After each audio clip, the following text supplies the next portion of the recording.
Hello friends, contract law एक ऐसा foundation है जिसके बिना बिजनेस वर्ल्ड कोलैप्स हो सकता है।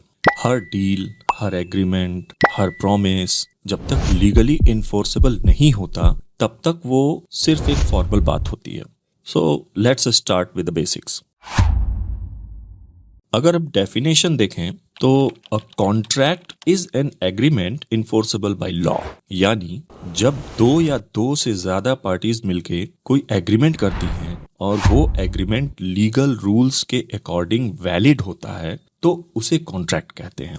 लेकिन हर एग्रीमेंट कॉन्ट्रैक्ट नहीं होता। एग्रीमेंट तभी कॉन्ट्रैक्ट बनता है जब उसमें कुछ इसेंशियल एलिमेंट्स हों। अब कॉन्ट्रैक्ट को लीगल बनाने के लिए जो इसेंशियल एलिमेंट्स होते हैं वो कौन कौन से होते हैं, आइए जानते हैं।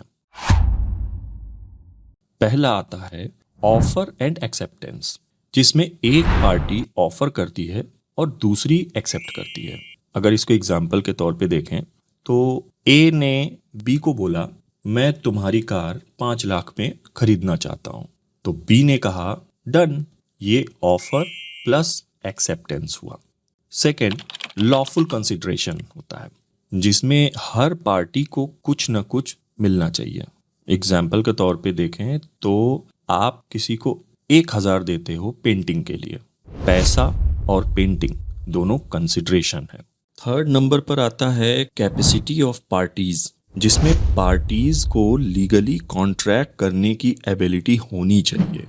फॉर एग्जाम्पल जैसे माइनर्स, लूनाटिक्स या इंटॉक्सिकेटेड लोग वैलिड कॉन्ट्रैक्ट नहीं कर सकते हैं। फोर्थ पॉइंट पे आता है फ्री कंसेंट। कंसेंट बिना प्रेशर, फ्रॉड या मिस रिप्रेजेंटेशन के होना चाहिए। और फिफ्थ आता है लॉफुल ऑब्जेक्ट। कॉन्ट्रैक्ट का पर्पस इलीगल नहीं होना चाहिए। फॉर एग्जाम्पल अगर ए और बी ड्रग्स बेचने का कॉन्ट्रैक्ट करें वो वैलिड नहीं होगा। अब बात करते हैं थोड़ा एडवांस टॉपिक की, जिसमें सबसे पहला आता है ब्रीच ऑफ कॉन्ट्रैक्ट। जब कोई पार्टी अपना प्रॉमिस नहीं निभाती।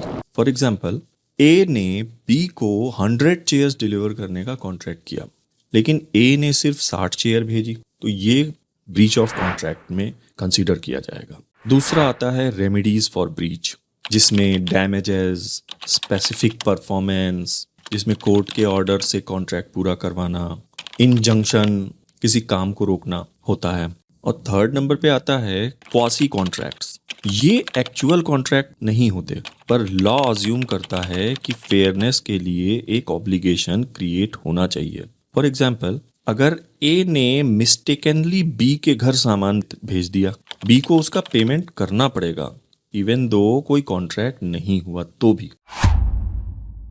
एक रियल केस स्टडी है Carlill versus carbolic smoke ball company 1893 की। ये केस एक क्लासिक एग्जाम्पल है कॉन्ट्रैक्ट लॉ का, जिसमें कंपनी ने बोला अगर उनका स्मोक बॉल यूज करने के बाद फ्लू हो गया तो 100 रुपीज का रिवॉर्ड मिलेगा।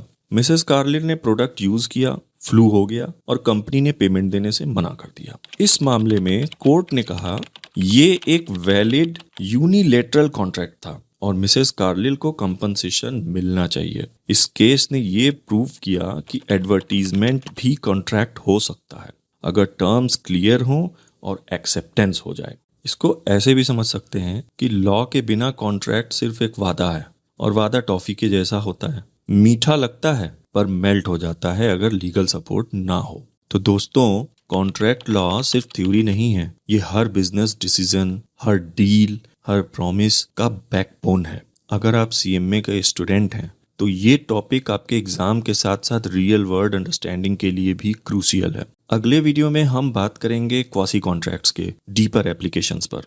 सो मेक श्योर आप सीएमए जोया को सब्सक्राइब करें, बेल आइकन दबाएं और कमेंट करें कि आपको कौन सा एग्जाम्पल सबसे इम्पैक्टफुल लगा।